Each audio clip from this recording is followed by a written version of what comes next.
বাবা রে, কেউ আছেন গো? আমার একটু সাহায্য করেন। আমি খুব ক্ষুধার্ত, কালকের থেকে না খাওয়া, আমি আর চলতে পারতাছি না। আমার কিছু সাহায্য করেন আপনারা। বাবারা কেউ আছেন নাকি? আমার একটু সাহায্য করেন। এটা বাড়িতে দেখা যায়, দেখি আল্লাহ এখানে দুগা খাওন মিলে নাকি। যাই।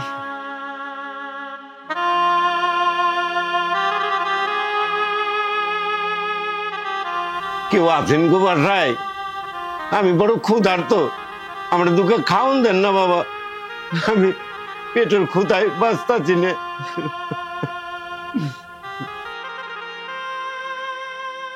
কে? আমি আমি বড় ক্ষুধার্ত, কালকের থেকে না খাওয়া, দুকে খাওন দিবেন। কি কইতেছেন? কাল থেকে না খেয়ে রয়েছেন, কিছু খান নাই? আসলে সকালের খাবার তো আমরা খেয়ে ফেলাইছি, তারপরেও যা আছে তাই আপনারে দিতাছি। আহেন, ঘরে আহেন। আমি এইখানে বসেই খাই, আপনি দুকা দেন। কি বলতাছেন? এরকম দুয়ারে বসে খাবেন? না না, আপনি ভিতরে আসেন। আহেন, ভিতরে আহেন। আমি একজন সাধারণ ভিক্ষুক মানুষ, ভিতরে যে খাবো কেমন দেখা যায়। আরে ভাই, আপনারা কি কইতাছেন? আপনিও মানুষ, আমিও মানুষ। আমি হয়তো একটু ভালো অবস্থানে আছি, আর আপনি কপাল দোষে 10 দুয়ার ঘুরে খান, তাতে কি হয়েছে? আহেন, আপনি আহেন।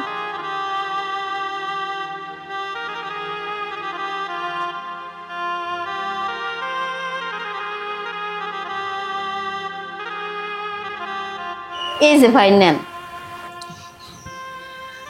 আমি তো ভাই আপনারে কইলামই যে সকালে যা রান্না করছিলাম আমাকে খাবার দাবার শেষ হয়েছে, এখন যা ছিল তাই আপনারে দিলাম, খান। অসুবিধা নাই, আল্লাহ ভাগ্যে যা রাখছে তাই তো পাইছি। আই ভিক্ষুকের বাচ্চা, তোর তোর সাহস, তুই আমার বেডরুমে ঢুকছস আর আমার রুমের ভিতরে এসে তুই ভাত খাইতেছস? ভিক্ষুকের বাচ্চা, ভিক্ষুক! ওই হারামজাদা, ওই হারামজাদা, ওই! আমার তোর একটু ধরতে হয়। হারামজাদা, ভাগ তুই আমার বাসা থেকে। তোর সাহস কি করে হলো? ওই হারামের বাচ্চা, ওই! তোর সাহস কি করে হলো? হারামের বাচ্চা, তুই আমার বাড়িতে আসছ ভাত খাবেন লিগা, ভাত করে খাওয়াইতেছিস না।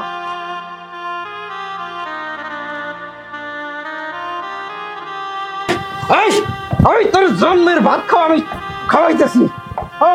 সাহস কি তোর? আচ্ছা, তোর কেনা সাহস দিল, কেনা পাওয়ার দিল আমার ডাইনিং রুমে যেয়ে তুই খাবার বসছস? কে সাহস দিল তোরে? বল। উনি গতকাল থেকে না খেয়ে রয়েছে, তাই আমি ওনারে ঘরে নিয়ে খাইতে দিচ্ছি। ও, তুমি এই সাহস দিয়েছ? হ্যাঁ, তুমি জানো না আমার ম্যানেজার পর্যন্ত আমার বাসায় আসতে গেলে ওয়াটার লাগে, আর তুমি নঙ্গর খাড়া খুলছ গরিবদের না কুত্তার বাচ্চাকে খাইতে দিছ? হ্যাঁ, আমি ওগুলো দেখতে পারি না, ও না খেয়ে থাক, আমার কি চাই আসে? হ্যাঁ, তোমার দরতা দুধ দিয়ে পড়ে কেন? এতে দোষের কি হয়েছে? ওনার কোনো দোষ নাই, আমি ঘরের ভিতরে নিয়ে খাইতে দিছি। উনি ক্ষুধার্ত মানুষ, গতকালকে থেকে না খেয়ে রয়েছে। অন্যায় কিছু করছি? ফকিন্নি, তুই এক ফকিন্নি, জায়গা দিছ তার ফকিন্নি। আমারই ভুল হয়েছে তোর মতো ফকিন্নিকে আমার বাড়ির বউ করা। স্যার, ম্যাডামের কোনো দোষ নাই, সব দোষ আমার। আমি পেটের ক্ষুধায় ম্যাডামের কাছে দুকে খাইতে চাইছি, তাই ম্যাডাম দুকে খাওয়া দিচ্ছে। আপনি আমারে যা কর কোন, ম্যাডামের কোনো দোষ নাই, সব দোষ আমার। চুপ ফকিন্নির বাচ্চা, তুই আমার উপাধি দিচ্ছিস না? ভাগলি ভাগলি না লাথি মারবো? ও, বুঝতে পারছি, যত নষ্টের গোড়া তুই। তুই যে পর্যন্ত এই বাড়িতে থাকবি, এই ফকিন্নির বাচ্চা ফকিন্নিদের আইনা টুকাই আইনা তুই আমার বাসায় নোংর খোনা খুলবি, তোরে নিয়ে আর আমি খাবো না। ফকিন্নির বাচ্চা, আজকেই তোরে আমি তালাক দেবো। 1 তালাক, 2 তালাক, 3 তালাক, তোরে আমার এই বাসায় রাখতেছি তুই। স্যার, আপনি যে টাকার অহংকার করছেন, এই টাকা চিরস্থায়ী নয়। এমনও তো হতে পারে একদিন আমার জায়গায় আপনি আর আপনার জায়গায় আমি। কথাটা মনে রাখবেন, কথাটা মনে রাখবেন, কথাটা মনে রাখবেন। হাই ফকিনের বাচ্চা, তুই এখন পর্যন্ত যাস নাই, বাসা থেকে বের হয়ে যা বলছি, বের হয়ে যা এখনই, এক মুহূর্ত নয়।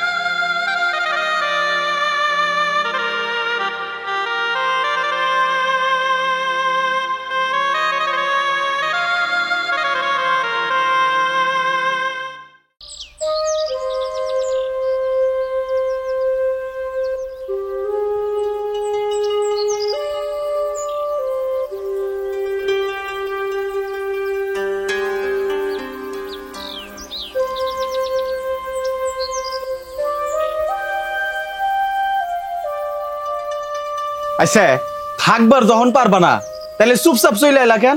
কোনো প্রতিবাদ করবার পারলা না? কেমনে প্রতিবাদ করবো? হ্যাঁ কি কিছু কওয়া যায়? হ্যাঁ যে আচার আচরণ, যে অহংকার, হ্যাঁ মনে করে যে দেশের হ্যাঁ একটা কিছু, হ্যাঁ উপরে কেউ নাই, কেমনে প্রতিবাদ করবো ক? আফা, তুমি যে এমনি চলে আইছো, 2 দিন পর এলাকার মানুষজন কি কইব? তোমার নামে বদনাম রটাইবো, তখন কি হইব আমাগো? তখন আমরা এলাকায় থাকবার পারবো? এত কথা আমি বুঝি না, তুমি আমার সাথে নাও যাই, আমি তোমারে দিয়াম। আমার মনে হয় যে কোনো লাভ হবো না, কারণ হ্যার মুখের উপর তো কথাই কইতে পারি না, কিছু কইতে গেলেই অমনি চুপ করাই দেয়। ওইটা আমি দেখবো না, তুমি আমার সাথে নাও, উঠো। আমার কথাটা শুন। তোমার কোনো কথাই আমি শুনবো না, তুমি আমার সাথে আহো। যে কোনো লাভ হইব না।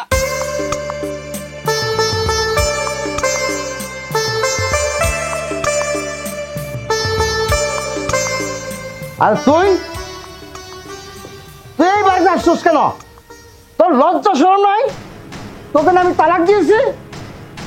তোর যদি লজ্জা শরম থাকতো তুই তো আমার বাড়িতে দূরের কথা এই গ্রামে আসছি না। দুলাভাই, সংসারে স্বামী স্ত্রীর মাঝে টুকিটাকি ঝগড়া লাগাই থাকে, তাই বলে যে আপনি কথায় কথায় তালাক দিবেন এটা কিন্তু উচিত না। দুলাভাই, আপনি আফারে মৌখিকভাবে তালাক দিচ্ছেন, কিন্তু কাগজে কলমে আপনারা কিন্তু এখনো স্বামী স্ত্রী। দেখেন, আপনারা দুইজনে সবকিছু মিটাই নেন, প্রয়োজনে আমি একটা কাজী ডাইকে না আপনাকে বিয়ে আবার পড়াবো। চাপ, ছোটা লোকের বাচ্চা। আমার সর্বপ্রথম ভুল হয়েছে তোদের মতোই ফকিরদের সাথে আত্মীয়তা করা। কথায় আছে না, পায়ের জুতা পায়েই রাখতে হয়, সে জুতা মাথায় তুলতে হয় না। আর আমি সেই ভুলটাই করছি, পায়ের জুতা মাথায় তুলেছিলাম। বেয়াদবের দল, এখনই চল আমার বাড়ি থেকে বের হয়ে যা। বুঝবার পারছি, টাকার গরম, কিছু টাকা হইছে তো এই কারণে তেজ বাড়ছে। আচ্ছা, আপনি কি আসলেন, আপনি কি ভুলে গেছেন গা? হঠাৎ করে আঙুল ফুলে কলা গাছ হইছে তো এই কারণে নাট্যামি শুরু করছেন, তাই না? বাচ্চা, আমি কি করবো না করবো তোদের কাছে বলতে হবে? হ্যাঁ, এই মুহূর্তে বের হয়ে যা। আগে আমি খুঁজলাম যে যায় কোনো লাভ হইব না, আমার কথা তো শুনলি না, হাতের আমি করে আলি। আরে এই তো একটা জানো আচরণ করে দেওস না। আমি জানোয়ার, আমি জানোয়ার। হ্যাঁ, আমি বুঝতে পারছি আমার এই বাসার জন্য একটা দালান রাখতে হবে, যাতে করে ওই বাইরের আবর্জনা না আসতে পারে, বাড়িতে না ঢুকতে পারে। হ্যালো হ্যালো স্যার, আমি ব্যাংক থেকে বলতেছি। আজকে আপনার লোন পরিশোধ করার লাস্ট ডেট। আজকের মধ্যে যদি আপনি লোন না শোধ করতে পারেন তাহলে আপনার সয় সম্পত্তি সব নিলামে উঠবে। আচ্ছা আচ্ছা, ঠিক আছে, আমি আমি আজকের মধ্যে পরিশোধ করার চেষ্টা করবো, আপনি কোনো চিন্তা করবেন না।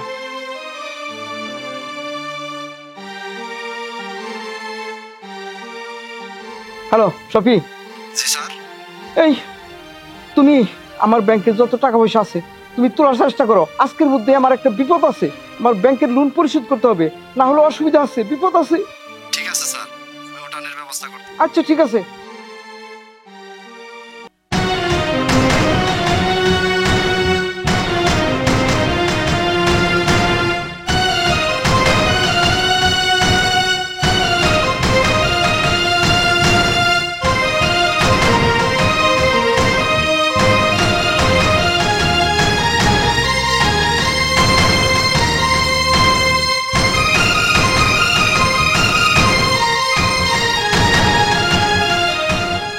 বিশেষ কোনো আছে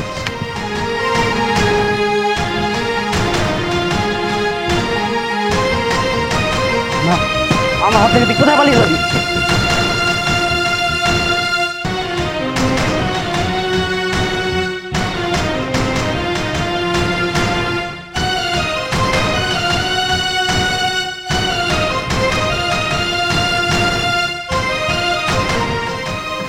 এত ওজন, টাকা পয়সা আছে নাকি বুঝলাম না তো।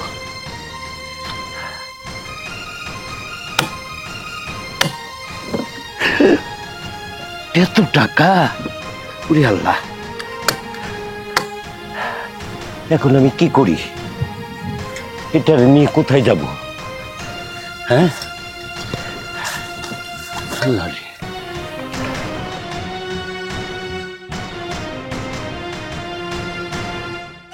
এই যে ফোন ঢুকতেছে না, স্টপিটের বাচ্চারা যে কি করতেছে, ওরে বলছি যে তাড়াতাড়ি টাকাগুলো উঠিয়ে নিয়ে আস। হ্যাঁ, ব্যাংক থেকে আবার ফোন দিতেছে বারবারে, দিন শেষে আসলো। আমি যদি টাকা আজকে সুদ করতে না পারি, আমার সব কিছু নিলামে উঠবে। স্টপিটের বাচ্চাটা, এই যে ফোন ঢুকতেছে না, কি করি আমি এখন? আমি যে কি করি ওরে?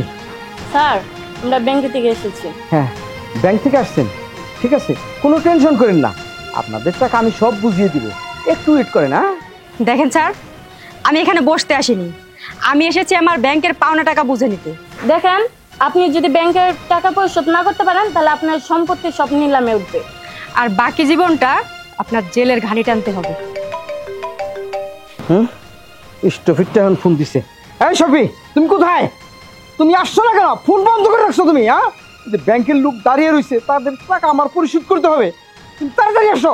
স্যার, একটা ঘটনা ঘটে গেছে। একটা সন্ত্রাসী পিস্তল হাতে নিয়ে আমার পিছু লাগছিল, টাকা পয়সা সব নিয়ে গেছে স্যার। আমি একবারে নিঃস্ব স্যার, আপনি নিঃস্ব। কি কি?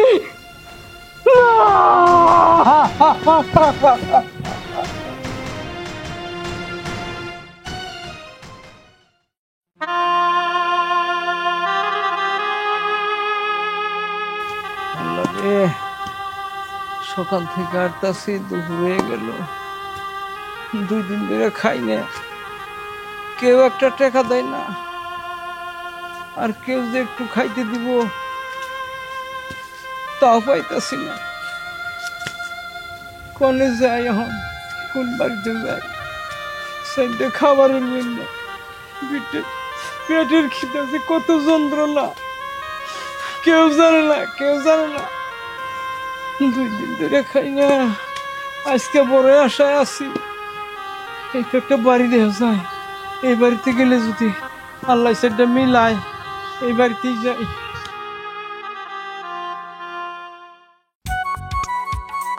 আরে তুমি কি শুরু করলা? আমি এখন অফিসে যাব, অফিসে যাওয়ার টাইমে তুমি এগুলো গুছাগাছি করতেছো? কি হইছে? জালগুলা ভিজে, যদি গেলে রোদ্রে না শুকায় নষ্ট হয়ে যাইব। ঠিক আছে, আমি অফিসে যাই, তারপরে এগুলো করো। ও আর শোনো, ওই কোনো ভিক্ষুক কেউ সাহায্য চাইতে আসলে তারে ফিরাইবা না, এবং খাতির যত্ন করে তারে খাওয়াই দিবা, ঠিক আছে? আর আরেকটা কথা বলি, ওই যে মাদ্রাসার জন্য যে 50,000 টাকা তোমার কাছে রাখছিলাম, ওটা মাদ্রাসার থেকে যদি কেউ আসে তাহলে দিয়ে দিও, ঠিক আছে? আমি চললাম। এইটা নিয়ে তুমি কোনো চিন্তা করো না, মাদ্রাসার থেকে যে কেউ আইলে আমি টাকা দিয়া দিব, তুমি যাও অফিসে।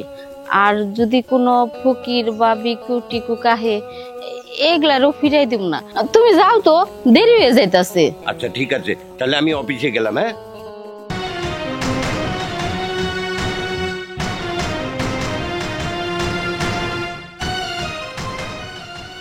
কি ব্যাপার? আপনি, আপনার এই অবস্থা কেন? সবই আমার কপাল আর আপনার অভিশাপ। আপনার অভিশাপে আমি আজকে রাস্তায় রাস্তায় ঘুরছি। আমার এমন দিন ছিল, অনেক টাকা ছিল, টাকার অহংকারে আমি অনেক মানুষকে অনেক রকম অত্যাচার করছি, আর সেই অত্যাচারের ফল আমার রাস্তা রাস্তায় ভিক্ষা করা, এক মুঠো খাবারও পাই না। ভাই, আপনি যদি আমাকে মাফ না করেন, আমার মনে হয় আল্লাহ আমাকে মুক্তি দিবে না। ভাইজান, আমি আপনাকে অভিশাপ দিইনি, আর ওই দিন রাগের মাথায় যা বলছি ওই দিনকেই আপনাকে মাফ করে দিচ্ছি। তো আমি একটা কথা বলছিলাম আপনাকে, যে দেখেন, আল্লাহ পাক যদি চায় তাহলে পারে আপনার জায়গায় আমি আর আমার জায়গায় আপনি। দেখছেন আল্লাহ পাকের লীলা খেলা। শোনো, বাসায় ভিক্ষুক এসছে, ঘরে যা আছে তাই দিয়ে খুব সুন্দর মতো খাওয়াই দিব। হ্যাঁ, আমি অফিসে চললাম।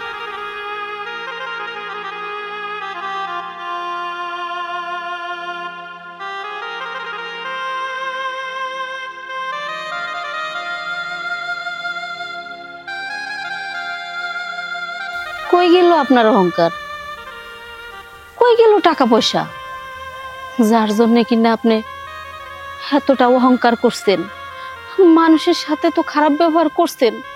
আর আমি আপনার ঘরের বউ ছিলাম, আমার লোকে দিনের পর দিন আপনি যে ব্যবহারগুলা করছেন, একটা কুকুরের সাথেও ওই ব্যবহার করে না। দেখেন, মানুষের দেমাগ সারা জীবন থাকে না, অহংকার করেন তাই না? দেখেন, 1 মিনিটে সব কিছু শেষ হয়ে গেছে। আজকে আপনি রাস্তায় রাস্তায় ভিক্ষা করতেছেন, এখন পারেন না দেমাগ দেখাইতে, পারেন না অহংকার দেখাইতে? কই টাকা পয়সা, কই আপনার অহংকার? মানুষের পতন এইভাবেই হয়। একটাবারও ভাবেন নাই যে আমার মতো ওরাও মানুষ, আমার ঘরের স্ত্রী, তার সাথে আমি একটু ভালো ব্যবহার করি? কোনোদিন এই কথাগুলো মাথায় আনেন নাই।